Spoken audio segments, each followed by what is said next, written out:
Hi friends, போன வீடியோவில் கடல் நண்டை எப்படி க்ளீன் பண்ணணும் அப்படிங்கிறத பார்த்தோம். இன்றைக்கி நான் உங்களுக்கு ஒரு ரகசியம் சொல்லித்தர போகிறேன்.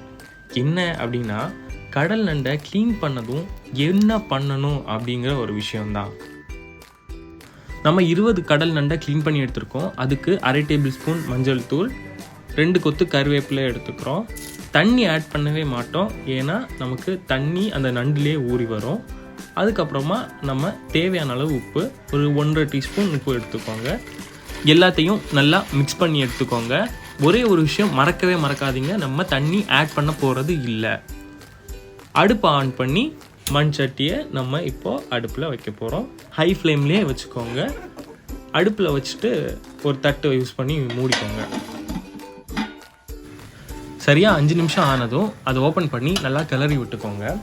இப்போது இந்த நண்டை க்ளீன் பண்ணதும் ஏன் நம்ம இந்த மாதிரி வேக வைக்கிறோம் அப்படின்னா, நண்டு எப்போவுமே நம்ம குக் பண்ணும்போது ஃப்ரெஷ்ஷான நண்டுகளாக வாங்கி குக் பண்ணணும்.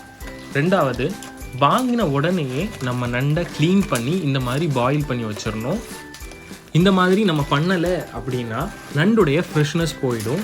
நண்டுடைய சதை தண்ணி மாதிரி ஆகிடும். நம்மளால் நண்டை அதுக்கப்புறம் குக் பண்ணி சாப்பிட முடியாது. டேஸ்ட்டும் சுத்தமாக இருக்காது. பாருங்கள் எவ்வளோ தண்ணி ஊறி வந்திருக்குன்ட்டு. இந்த காரணத்துக்காக தான் நம்ம அதிகம் தண்ணி சேர்க்க மாட்டோம். அதுக்கப்புறமா மூடி வச்சுருங்க. ஒரு 5 நிமிஷம் கழித்து ஹையில் இருக்க ஃப்ளேமை லோ பண்ணிக்கோங்க. அடுத்த 5ஆவது நிமிஷம் நண்டு ரெடியாக இருக்கும்.